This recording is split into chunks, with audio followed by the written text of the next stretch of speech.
Straight ahead on CCX News, a bill to increase crisis training and diversity awareness for police. I think it is something that our officers would benefit from. Plus, a new option in the Northwest Metro to help college students get a 4-year degree.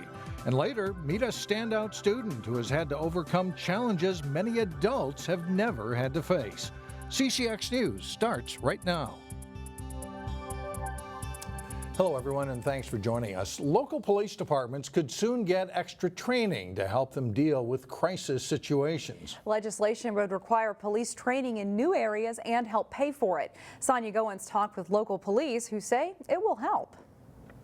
Hi, good, how are you? Police officers never know what kind of situation they're going to encounter on a day-to-day basis. That could be a routine 911 call where something goes bad. It could be a call that is a very tense situation, you know that going into it. So House File 346 is a proposal that has been brought forward by a coalition of law enforcement agencies. The new bill requires specific training in crisis intervention, conflict management, and diversity awareness. The state would allocate $10 million to help pay for it. I think it is something that our officers would benefit from. It's something that our officers would like to see. The move comes after several protests erupted after police shootings of African-American men. The bill is getting bipartisan support. This will be the first time that there be specifically mandated training related to this crisis response, conflict management, and cultural diversity. Law enforcement agencies push for the bill. Maple Grove Police Chief Eric Werner is a member of the Minnesota Chiefs of Police Association. And it's our work with the legislature that I think has made this happen. Now, the bill would also help local departments recruit more officers of color, something the Maple Grove Police Chief says is challenging. We are all struggling to get candidates of diversity, and with this innovative pathways, it will allow us just another opportunity to reach out to those candidates that want to make a career change or enter law enforcement later in their life, or the diverse candidates that can understand our profession. The Pathway to Policing program would reimburse local departments that hire non-traditional candidates. Local officials say the bill is good for cops and the community. I think that it says that folks are starting to come together on what some of the solutions are. This is bipartisan. It's from folks both from the inner city and the suburbs. Sonia Goins, CCX News. Brooklyn Center has approximately 18 to 20 officers trained in crisis intervention. Officials say they want more officers to get trained this year. If you're trying to go out to eat Thursday or to make a stop at the market, you may have found a few businesses closed. In Crystal, this bakery and supermarket was one of dozens of local businesses that closed for the day in support of the contributions that immigrants make in America. It's part of a national movement that picked up steam on social media called A Day Without Immigrants in response to President Trump's immigration policy and pledge to wall off the U.S. border with Mexico. A Minneapolis woman is accused of having an illegal drug in her system when she crashed into a sign in front of the Robbinsdale Police Department. The crash happened in December and was caught on video. According to the criminal complaint, 29-year-old veteran McGee had PCP in her system. PCP is a highly addictive hallucinogenic drug. McGee is charged with 5 counts, including driving under the influence of a controlled substance. McGee is also charged with driving without a valid license and not having proper insurance. The Brooklyn Center City Council has approved some changes in the Shingle Creek Crossing shopping area. One of those changes is a complete makeover of the former Kohl's department store, which will be turned into a multi-tenant building that features a home furniture store. The project includes a 24,000 square foot addition to the former Kohl's building. And across from this redevelopment, plans also call for a new 3-story 48,000 square foot building that would be reserved for a future medical office tenant. The options for getting a 4-year degree close to home are expanding. North Hennepin Community College continues to look for ways they can partner with 4-year Minnesota state schools. The option gives some students their only option to pursue a 4-year degree. Then we're going to pull them close as you can. You don't want to hurt yourself. This class at North Hennepin Community College Just relax and breathe. Make sure you breathe and gives students the opportunity to learn how to be instructors. Come on, you got it! Students like Sheila Manelli hope to one day work in corporate fitness. She lives in Maple Grove and has 2 kids, so moving somewhere to get her 4-year degree in exercise science wasn't an option. I was going to be done with the 2-year degree when I finished that, but then once they added that corporate wellness degree from Southwest, I was on top of it. it was a perfect fit. This is the first year that we've partnered with North Hennepin to bring a bachelor's degree to this campus. Students will attend class here, but graduate from Southwest Minnesota State in a fast-growing field. There was not a exercise science degree within the Minnesota State system offered in the metropolitan area. A bachelor's in exercise science is one of 12 four-year degree programs offered through the North Hennepin campus. There are plans to increase that number to as many as 15 by next fall. It's an opportunity for students to be able to start their degree here and then remain on our campus and streamline their education to a bachelor's degree. 6 universities partner with North Hennepin for a variety of bachelor degree options, ranging from business to nursing degrees. They need to work and support their families, but at the same time we can support their education by having our partnerships here. Keeping students in their own community is often a cost-effective option too. They save money on tuition and are able to work classes around a job and a family. It makes a lot of sense for the system office to bring more bachelor's degrees into the communities where there's obviously a population density and there's an interest and a need. Officials at the college also tell us they are working on a partnership to offer a master's program at the college. Demand for bus service for people with disabilities continues to grow. While Metro Transit says overall ridership was down slightly, there were 6% more Metro Mobility riders in the system last year. The service is required under the Americans with Disabilities Act, and the Met Council runs Metro Mobility. The agency says ridership and the costs connected to it are likely to continue to increase. When you think about the population today, right now 1 out of 9 of our residents are senior citizens. In the next 25 years, it's going to be 1 out of 5. So we're really seeing the baby boom generation age, and those demographic changes are driving a lot of demand in both medical care, individualized service, and the like. And that's, again, that can be pretty costly service for us to have to provide. Adam Dunnick says one problem is that Metro Mobility growth siphons funds away from other transit services, and that has the Met Council asking the state legislature for a dedicated source of funding. In May, we learned who will be named Education Minnesota Teacher of the Year. Today, we're learning more about a local candidate. Sue Lundquist teaches English at Plymouth Middle School. She has taught there since 2001. Lundquist calls the nomination a wonderful surprise. She also says it's recognition of all of the English teachers at her school and the hard work they are doing. Other candidates for the honor include Brianna Vlad, a kindergarten teacher at Basswood Elementary, and Dennis Lokes, a music teacher at Palmer Lake Elementary. Coming up, a Wayzata student who's inspiring others both inside and outside the classroom. And later in sports, some ideas for getting a fish's attention in this week's ice fishing tip with Terry Tuma. But first, it could be a record-breaking Friday. We could see 60 degrees.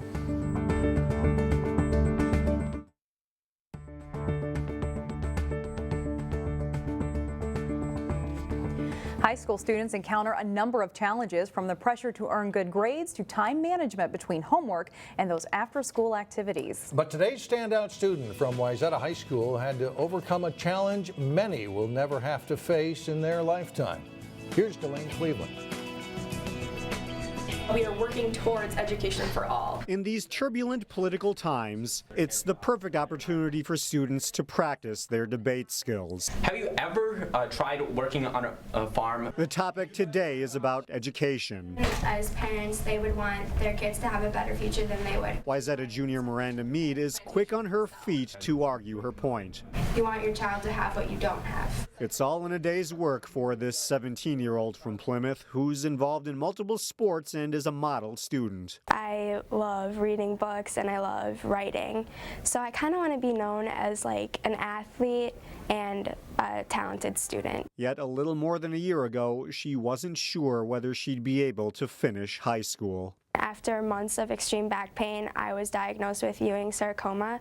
Ewing sarcoma is an extremely rare bone cancer. You assume that if you have cancer, you're going to die.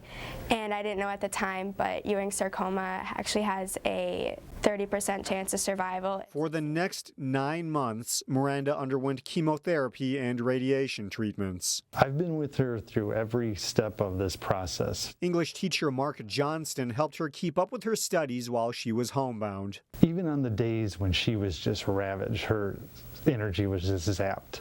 She never gave in, she never gave up. She's just one of the strongest people I've ever known of any age. Strong because she didn't hide from the struggle. She took it head on. I was diagnosed with childhood cancer a few months ago and have been undergoing treatment ever since. Instead of getting a nice tan on the beach, I'm stuck with a radiation burn. Instead, Miranda did volunteer work for the organization The Truth 365, where she appeared in PSAs and photo shoots to educate people about childhood cancer. When I found out that childhood cancer receives 4% of the entire national cancer budget, I was shocked because there's so many different childhood cancers, and why are we only worth 4%? Miranda's advocacy work paid off. This month, she was selected to receive the Prudential Spirit of Community Award for being one of Minnesota's top volunteers. I'm thrilled, but I'm hardly surprised. The thing about Miranda was it didn't take this illness to bring this out in her. She's always been such a generous spirit. A generous spirit who is now cancer-free. In the meantime, she just has to worry about finishing high school. I think whatever walk of life she takes in her personal life and her career, she will change the world. In Plymouth, Delane Cleveland, CCX News. The award Miranda received comes with a $1,000 prize and a trip to Washington, D.C. She hopes to become a radiation therapist so she can help other children who have been diagnosed with cancer. Wow, what a lesson about not giving up, isn't it? And what an inspiration. And we wish her the very best. Absolutely. Still ahead, a really cool way to celebrate this unusually warm weather. But first, section girls hockey highlights, including Wayzata and Hopkins. Jay Wilcox has a recap next in sports.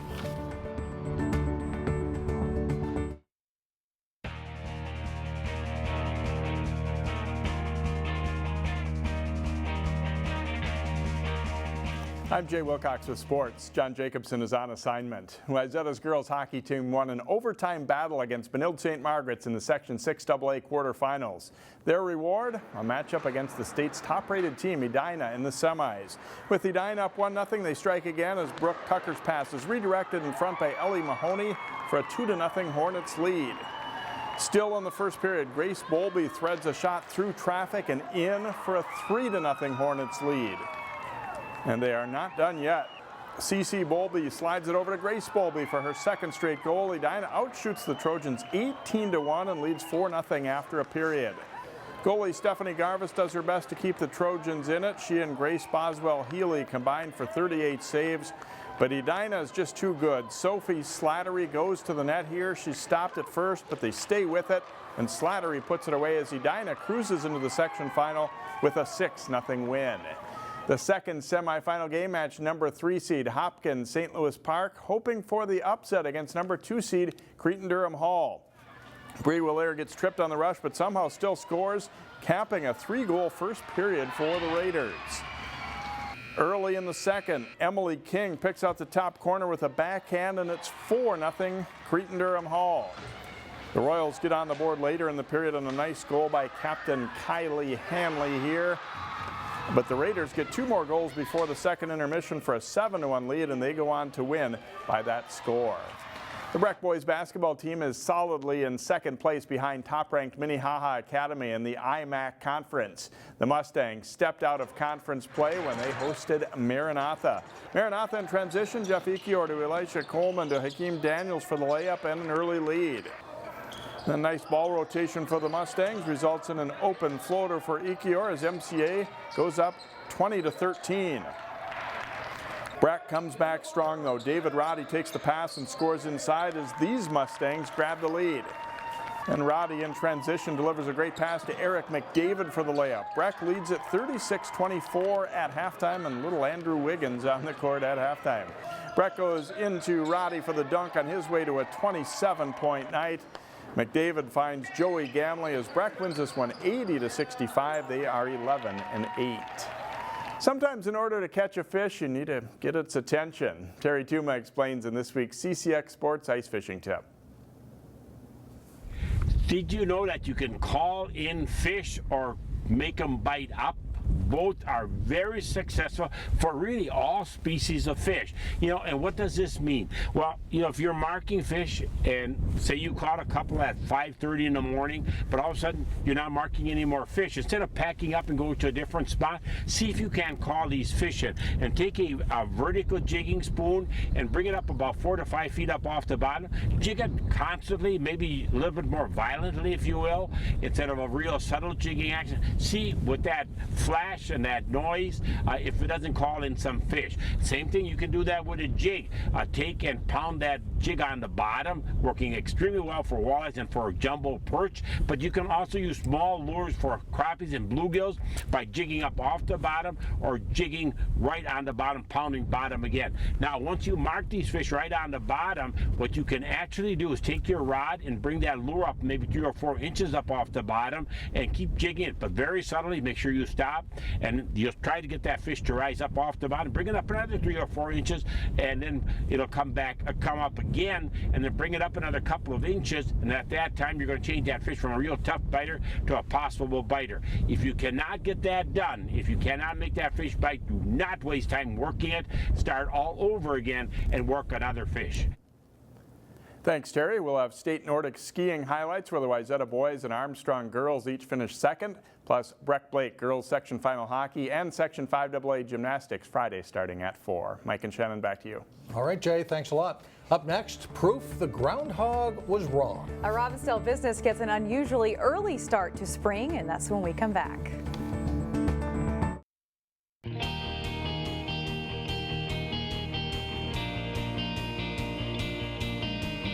Now, finally, for some people, seeing their first robin is a sure sign of spring. But in Robbinsdale, it might as well be this sight and sound.